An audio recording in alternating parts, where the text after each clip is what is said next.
Fala, Rovai!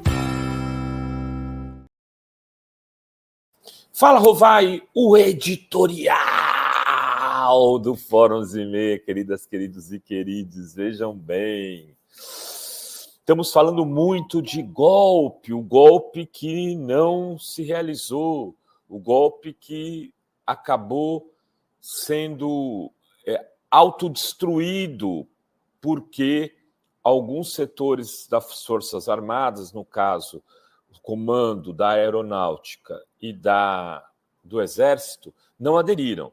Bastava um deles ter aderido, que ia ficar 2-1 no jogo lá, porque já tinha a Marinha, com o Almirante Garnier, que já tinham resolvido, vamos para o golpe.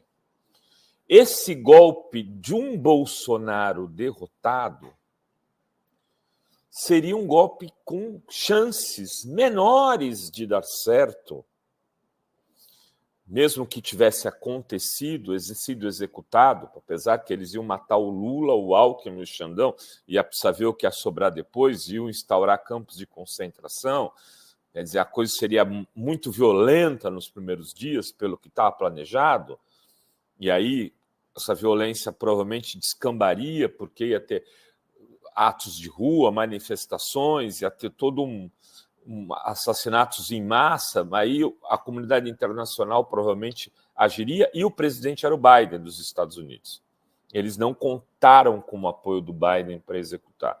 Mas, se o Bolsonaro tivesse ganhado a eleição, o golpe viria, com certeza, e seria legitimado pela comunidade internacional. É por isso, ontem eu falei aqui de um certo radicalismo, né? Radicalismo, radical, Lula é neoliberal. Tem aí um grupo de pessoas que estão assim, loucas para tirar o Lula do governo, acham que o Lula é um bundão, não sabe o que está fazendo, né? E batem qualquer iniciativa, xinga um Haddad, como se o Haddad tivesse uma trajetória, né, de traidor. Se o Lula não tivesse ganhado a eleição, amigos, nós estaríamos fritos. E eu vou dizer por quê. Porque o Trump ganhou a eleição agora, no meio termo do mandato, que seria do Bolsonaro. Bolsonaro teria todas as condições, se já não tivesse feito até agora, tivesse governando 2 anos democraticamente, para, com o Trump no poder, propor uma emenda constitucional para reeleição infinita, com apoio do Congresso Nacional, no que ele teria 70%, teria as Forças Armadas todas alinhadas com ele e mudaria o Supremo Tribunal Federal. Se ele não tivesse prendido o Xandão ainda, se ele não tivesse feito o impeachment do Xandão e de outros ministros, que eu acho que já com esses 2 anos transcorridos já teria feito, ele aumentaria no mínimo para 21 homens o número do Supremo e passaria no Congresso e mudaria a Constituição e nós teríamos mais 10 indicados por ele, além dos 2 que ele já tinha indicado.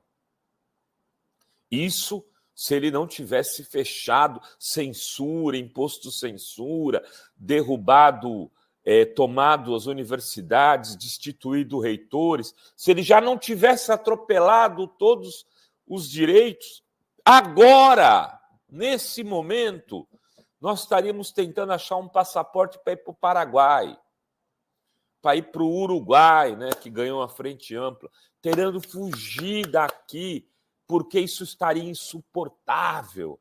O golpe seria muito mais grave, muito mais duro, muito mais longevo. Não seria um golpe que duraria 6 meses. Seria um golpe que duraria provavelmente 10 anos, 12 anos. É por isso que é de uma irresponsabilidade ímpar abrir mão do Lula, transformá-lo num inimigo político, se dizendo ainda mais de esquerda. É de uma irresponsabilidade sem tamanho. E não venham aqui me dizer que nesse espaço, por exemplo, a gente não critica o governo, não critica o Lula.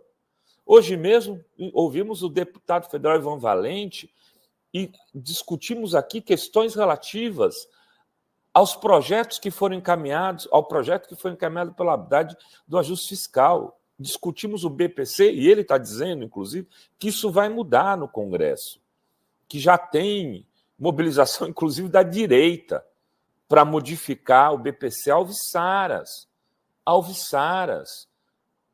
Mas não se joga a criança fora com água suja. Né? Lula salvou o povo brasileiro. E aí vamos dizer, claramente, foi Lula, porque ele matou no peito.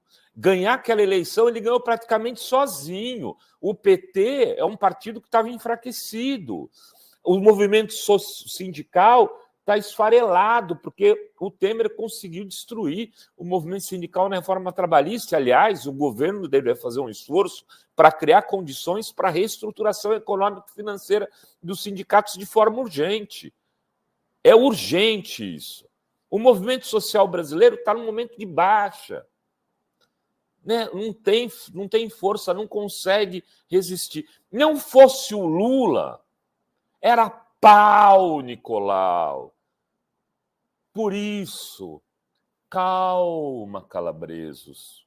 Uns calabresos assanhados, querendo ocupar, como disse isso, o espaço, né, de uma esquerda, mais de uma esquerda ao governo, é que é justo, é do jogo, mas não pode jogar fora a criança.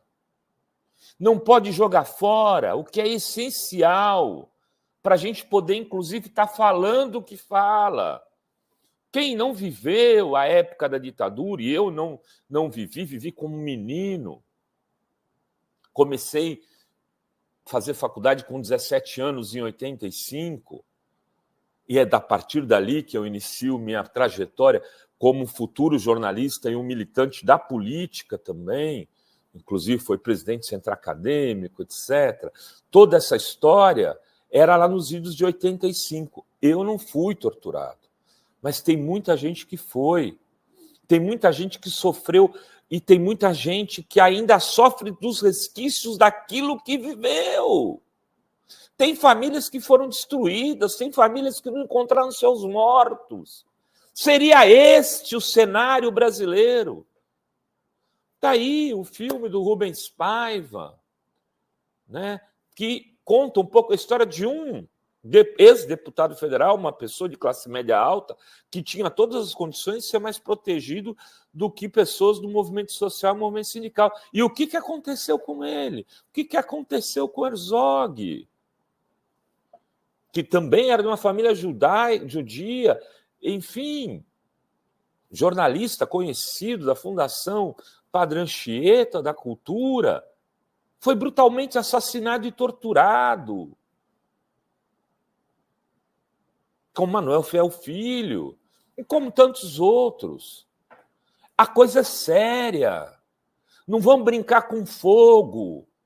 Não vamos em função de vaidade. Vaidade. Ai, eu sou vaidoso.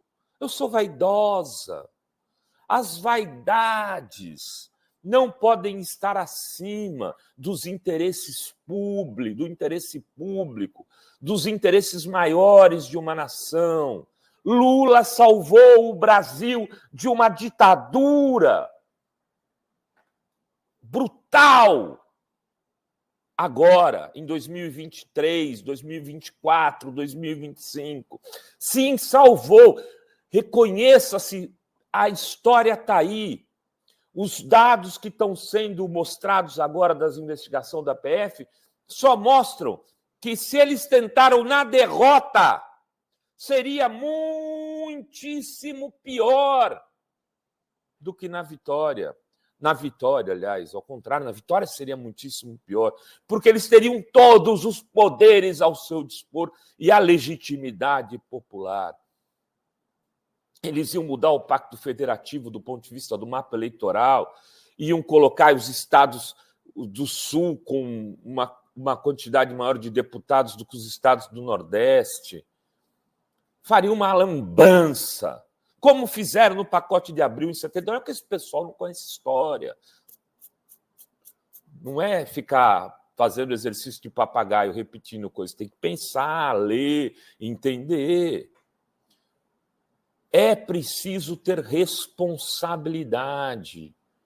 É preciso ter responsabilidade. Os dias seriam terríveis. Nós íamos estar aqui fazendo um final de ano de um cemitério, esperando o Trump chegar para piorar ainda mais as coisas que já estariam piores. E foi por 2%. Não foi por 200%.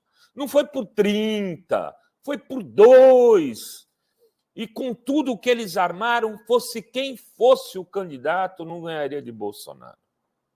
Por isso, gente, eu peço cabeça no lugar, né? Sem vaidade, sem discurso de super-herói.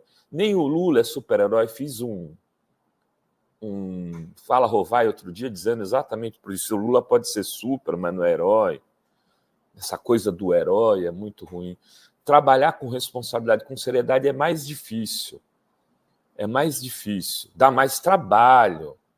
Você vai crescendo ao longo do tempo, mas vou te dizer, faz um bem para a sociedade, para você mesmo.